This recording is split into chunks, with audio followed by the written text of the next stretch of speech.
In added trouble for the PFI, the nationwide crackdown on the radical outfit continued with fresh raids being carried out across 8 states. According to sources, searches are underway on PFI leaders and their associates in Karnataka, Assam, Delhi, Maharashtra, Uttar Pradesh and Madhya Pradesh. Republic scoops details of the round of detentions of PFI leaders across India. 247 members of the organization are detained across at least 8 states in the country till now.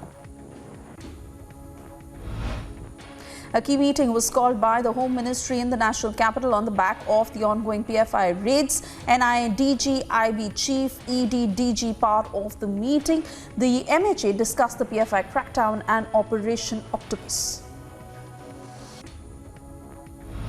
Raids on the PFI were further conducted at the national capital, with searches linked to PFI leaders primarily conducted in southeast Delhi and Rohini, with at least 15 members of the PFI detained during the raids. Searches were further carried out at Nizamuddin and Shaheen Bagh.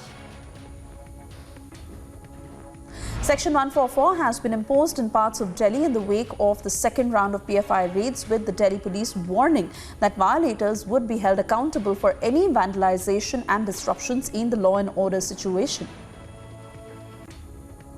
Deputy Chief Minister of Uttar Pradesh, Brajesh Pathak, commented on the stern action that was being taken against the PFI, further mentioning that the role of the NIA and the state police in the operations. The comments came about as at least 44 PFI members were arrested in Uttar Pradesh.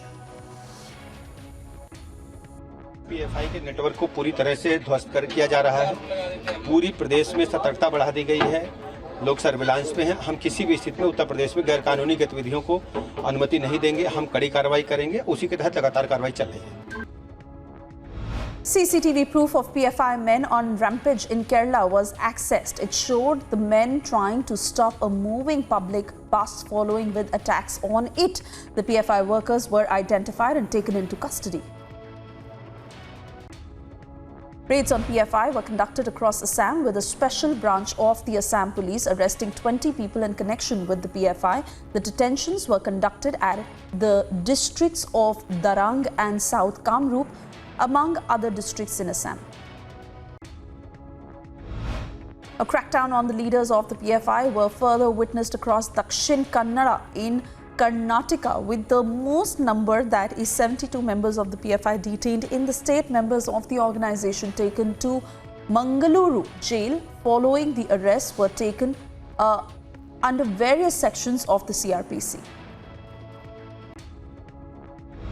The crime branch unit of the Thane police conducted raids in Mumbai and detained 4 PFI activists following a late-night operation, with the raids that followed in the state during the day resulting in the detention of 44 members of the PFI. The operations in Maharashtra was a multi-agency effort, with the activists arrested for allegedly indulging in unlawful activities, promoting enmity among communities and waging a war against the country.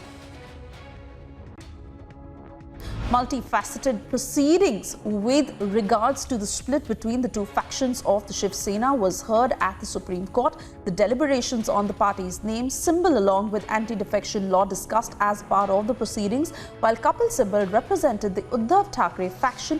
Arguments for the Eknath Shinde camp are being presented by Mahesh Jetmalani. The Delhi High Court passed an interim injunction in favour of LG VK Saxena in a suit of civil defamation, following which the LG went on to pass a direction to the Aam Aadmi Party and its leaders to take down alleged defamatory tweets and other posts from social media. The Supreme Court further had a hearing scheduled on a petition challenging the constitutional validity of the Government of National Capital Territory of Delhi Amendment Act, which increased the powers of the Delhi Lieutenant Governor over the elected government. Prime Minister Modi attended the state funeral of former Japanese Prime Minister Shinzo Abe in Tokyo. More than 700 foreign dignitaries, including 50 current and former state leaders, attended the ceremony. Following his attendance of former Japanese Prime Minister Shinzo Abe's funeral, Prime Minister Modi held bilateral talks with Japanese Prime Minister Fumio Kishida, with the talks focusing on strengthening India-Japan special strategic and global partnership. Rajasthan Cabinet Minister Shanti Dhariwal lashed out at Congress's state in charge Ajay Maken, alleging that he was part of a conspiracy to remove Ashok Gehlot as the Chief Minister.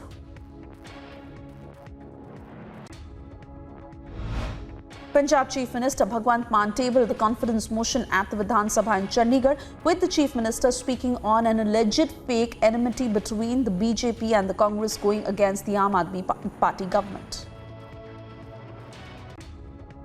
ਅੱਜ BJP ਤੇ ਕਾਂਗਰਸ ਦੀ ਗੱਠਜੋੜ ਜਿਹੜੀ ਹੈ ਉਹਦੀ ਪੋਲ ਖੁੱਲ ਗਈ। ਉਹ ਦੋਨੇ ਇਕੱਠੇ ਨੇ, ਉਹ ਮਿਲ ਕੇ ਆਏ ਨੇ। ਉਹ ਇੱਕ ਦਿਨ ਦਾ ਸੈਸ਼ਨ ਵੀ ਬੁਲਾਉਣ ਦੇ ਦੋਵੇਂ ਵਿਰੁੱਧ ਸੀ, ਕਿਉਂਕਿ ਆਪਰੇਸ਼ਨ ਲੋਟਸ ਜਿਹੜਾ ਹੈ ਉਹ ਪੰਜਾਬ ਦੇ ਵਿੱਚੋਂ ਫੇਲ ਹੋ ਚੁੱਕਿਆ ਹੈ। External Affairs Minister S. Shankar and US Defense Secretary Lloyd Austin agreed that the global situation had become more challenging, especially due to the challenges in the Indo-Pacific, and underscored the need to further strengthen the bilateral relationship, in particular the defense ties. Speaking on Article 370, External Affairs Minister Dr. S. Shankar said that it was a temporary provision of the Constitution that was put to rest.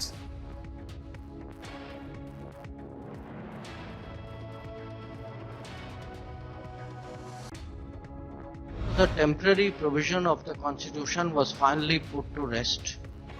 This was supposed to be act of majority. No, wait. This was supposed to be majoritarian. Now tell me, what was happening in Kashmir was not majoritarian. So, I think the way facts are slanted, things are played up, what is right, what is wrong is confused. This is actually politics at work. BJP President JP Nadda, as a part of an address during his Kerala visit, hit out at the CPIM-led left government in Kerala, saying that the state was becoming a hotspot of terrorism and fringe elements and that communal tensions were increasing. He further went on to call the Kerala government to be involved in corruption. 4 members of a family, including 3 women, were forced to consume human excreta after they were tortured with a hot iron rod in Jharkhand's Durga district over allegations that they had practiced witchcraft. The victims were later admitted to the community health center in Saryahat. A Dalit boy in 10th standard was beaten to death by a teacher at Aurya in Uttar Pradesh. The boy was allegedly beaten up for making a mistake at an exam. The arrest led to the Bhim army being gherawed in the case of the death, with demonstrations further held outside the school by keeping the dead body. A 17-year-old minor and her mother committed suicide over the police reportedly failing to register a case under the POCSO Act after she was found missing and was later found to be kidnapped by a suspect she was alleged to have been in a relationship with. The sub-inspector has been arrested following the incident and the case is being investigated by the police. A raid over suspected Maoists was conducted at Aurangabad in Bihar, with arms and ammunition recovered following the raids. The raids were a part of a joint operation of the Cobra 205 29th Corps of the SSB and the Aurangabad Police. Supreme Court had the hearing of a petition challenging the cutting of trees in Mumbai's Are colony for a metro car shed scheduled today. Senior advocate Gopal Shankar Narayana earlier mentioned the matter before Justice D.Y. Chandrachud-headed bench, saying that cutting of trees was going on overnight despite the stay order earlier. The anti-extortion cell of the Mumbai crime branch arrested underworld don Dawood Ibrahim's aide Riaz Bhatti from Andheri in Mumbai in connection with an extortion case. Bhatti is to be produced before a court with a case of threatening and extortion registered against him. A Pakistani terrorist linked with the proscribed terror outfit Jaish-e-Mohammed was killed during an encounter that took place in Kulgam. The police further recovered incriminating materials, arms and ammunition, including an AK rifle from his possession. A case has been registered against unidentified suspects in connection with death threats written on the vehicle of the district coordinator of the RSS Dharma Kagran in Kadur in Karnataka. Supreme Court was expected to hear a bail application seeking a plea filed in connection with the ISEC firm owned by former Mumbai Commissioner Sanjay Pandey in connection to the NSE phone tapping case. Two women vandalized parts of goddess Durga Mata's idol at a pandal in Hyderabad. Local residents caught the duo and handed them over to the Saifabad police. One of the two was caught carrying a spanner. Proceedings of a money laundering case registered against Congress leader DK Shivakumar continued at the Supreme Court today, with the court earlier having taken cognizance of the fresh charge sheet filed by the ED in the case. The Congress leader is accused to have generated a huge amount of illegal and unaccounted cash, with further allegations of a criminal conspiracy hatched by him with other co-accused persons to hide the tainted cash and evade tax payment. Aam Aadmi Party leader Amanatullah Khan sought bail in connection with an appointment at the Waqf Board in Delhi and alleged irregularities in the appointments during his appointment. Union Home Minister Amit Shah is on a two-day visit to Gujarat. During his visit, Shah is scheduled to attend a series of events and inaugurate a host of development work in Ahmedabad and Gandhinagar. BJP leader and Assam Minister Piyush Hazarika took a dig at Rahul Gandhi's Bharat Jodo Yatra, saying that by the time the Congress leader will reach Kashmir, India will see a Congress Mukt Bharat. Hazarika's remark came while he was responding to the clash between two groups of Congress workers during a meeting held at Rajiv Bhavan in Assam's district of Durga. A delegation of the Election Commission of India, led by Chief Election Commissioner Rajiv Kumar, Election Commissioner, reviewed the preparations for the upcoming Gujarat Assembly elections. Rajiv Kumar and the Election Commissioner Anup Chandra Pandey held a meeting with the officials involved in the election process at Gandhinagar.